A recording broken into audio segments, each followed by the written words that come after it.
Il pèse plus de 14 000 tonnes et mesure 138 mètres de long. Dans ses soutes, 16 missiles à tête nucléaire sont positionnés. Voici l'un des 4 sous-marins nucléaires lanceurs d'engins français. Les Alliés ont visité ce mastodonte dans la base opérationnelle de l'île Longue, en France. La visite s'effectue dans le cadre d'une révision de la politique de dissuasion nucléaire de l'OTAN. Telle que décidée au sommet de Lisbonne, cette révision s'inscrit dans le cadre d'un nouvel environnement stratégique et fait suite à l'adoption du nouveau concept stratégique. En fait, l'OTAN veut participer à la dissuasion et à la défense contre les menaces actuelles. Ce qui se passe en ce moment, c'est un processus de révision pour trouver la combinaison appropriée. Donc réfléchir à quelles sont les forces nucléaires nécessaires, que faut-il en plus des forces de défense antimissiles conventionnelles pour que l'OTAN apporte la sécurité voulue aux alliés. La France a une position particulière au sein de l'OTAN. Elle ne participe pas à la planification nucléaire intégrée, mais contribue à la sécurité des alliés et à la dissuasion globale. Elle sert à s'assurer que tout adversaire potentiel sait que s'il s'en prenait à nos intérêts vitaux, il subirait des dommages inacceptables. Et la seule arme qui permette d'établir une telle disproportion entre les dommages qui seraient subis et les gains que pourrait escompter un adversaire, c'est l'arme nucléaire. Ce que nous souhaitions, c'était montrer aux représentants permanents, montrer à l'ensemble des alliés la dissuasion au quotidien, si je puis dire. C'est-à-dire que la dissuasion, c'est un concept à la fois très simple et très puissant, mais ce concept n'est rien si il n'est pas appuyé, mis en œuvre par des hommes et des femmes qui ont fait de la dissuasion un engagement au quotidien, et surtout s'il n'est pas soutenu par des moyens opérationnels. La France modernise son arsenal. Le missile M51 remplacera progressivement le missile M45. Les performances du M51 sont améliorées par rapport au M45.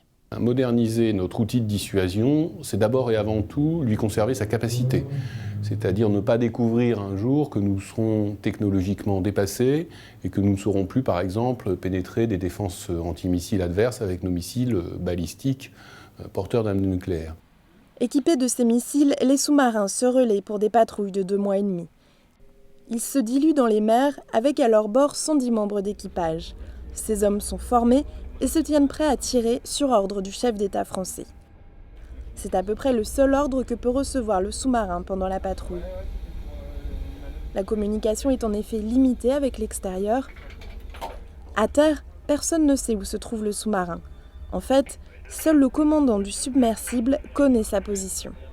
La position est effectivement très confidentielle.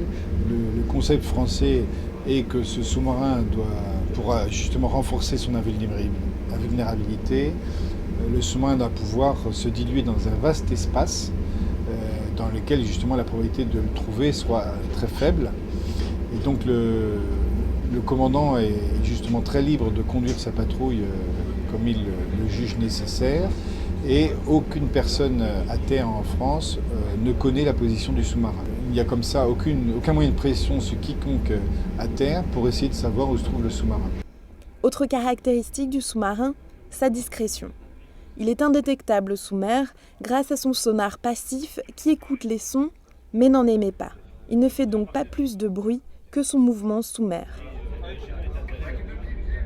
La discrétion, c'est un gros effort dès la conception du sous-marin.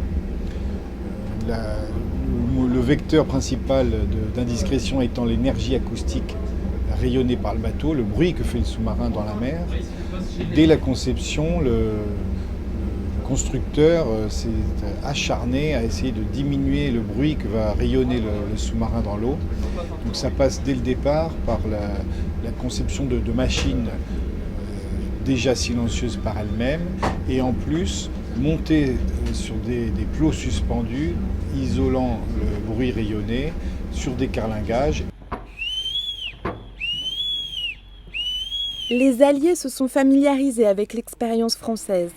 Une expérience qui nourrira un rapport sur la dissuasion nucléaire en vue du prochain sommet de l'OTAN en 2012.